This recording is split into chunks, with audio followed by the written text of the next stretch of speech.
Hello everyone, and thank you for listening to my talk.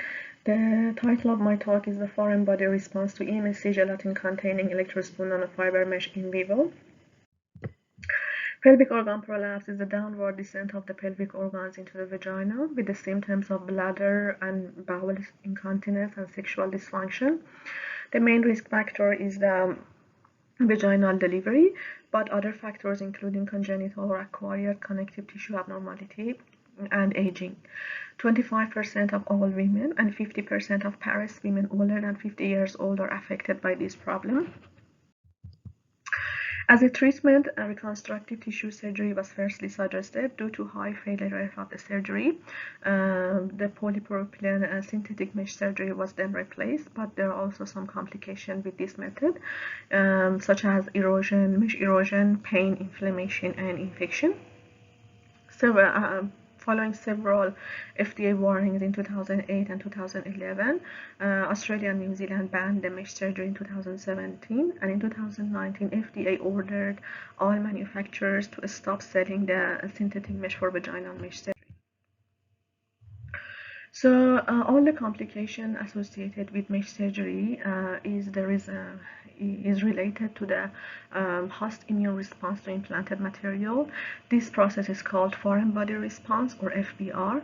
FBR is composed of two parts, early phase and late phase, and it is started with the absorption of the blood proteins to the implanted material, presence and recruitment of the neutrophils, and secretion of inflammatory cytokines. This early acute phase is followed by the presence of monocytes, macrophages, and leukocytes, production of the ECM proteins by fibroblasts, and finally formation of a capsule around the implanted material. FBR determine the outcome of the mesh surgery and is very critical for the rejection or integration of the material.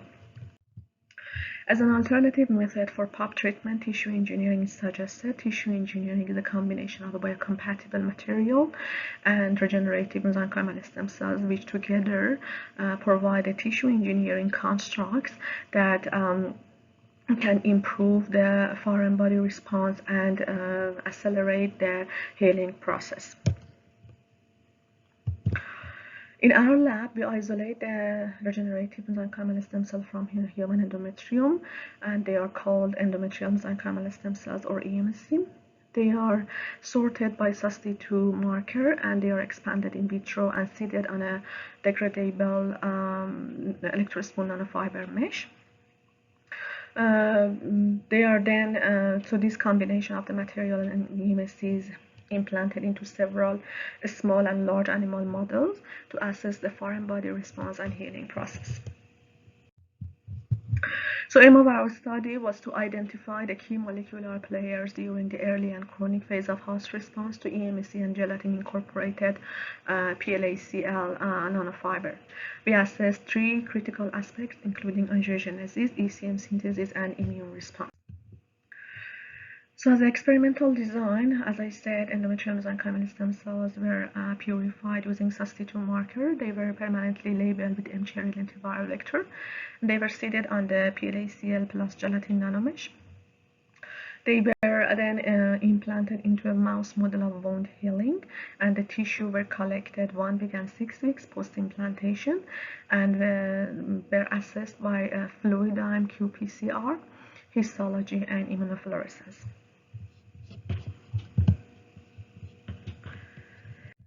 So as a result, in the upper panel, you see the morphology of the in vitro expanded endometrial mesenchymal stem cells, M-cherry labeled cells, and the efficiency of the M-cherry lentiviral transfection, which shows that we got more than 85% of the cells transfected with M-cherry.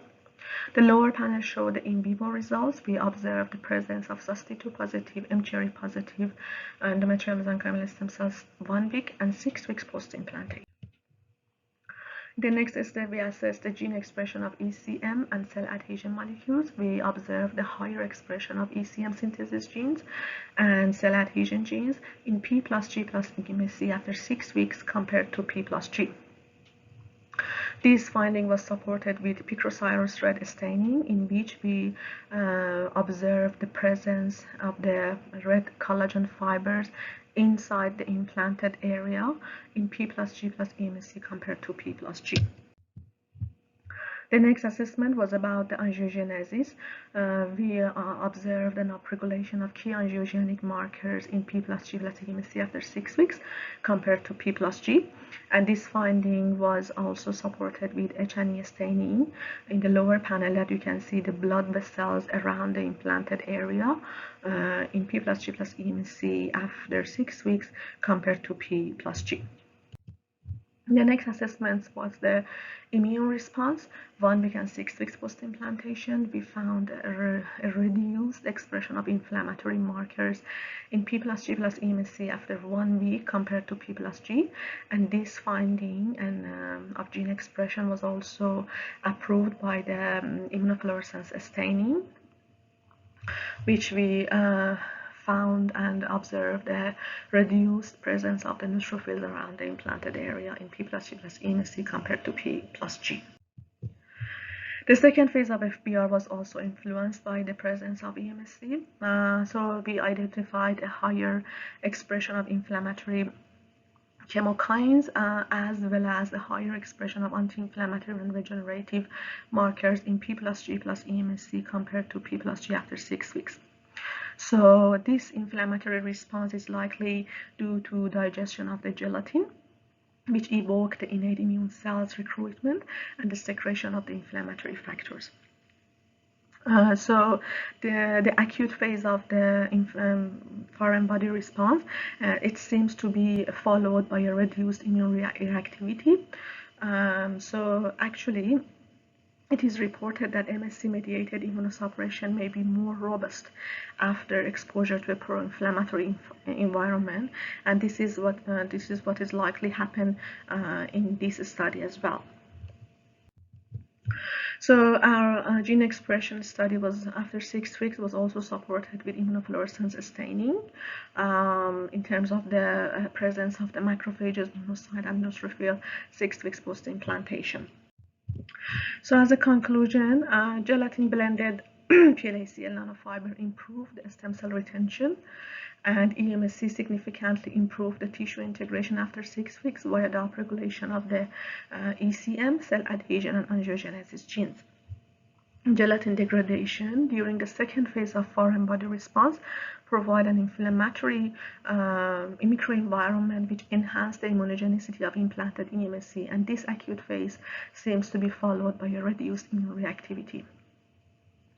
These sequence of events begin with inflammatory response reduction and terminate with secretion of angiogenic factors, show that eMSC can positively and nicely orchestrate the foreign body response.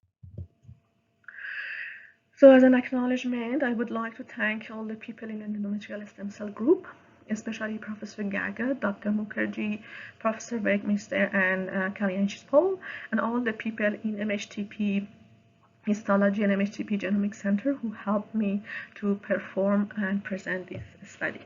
Thank you.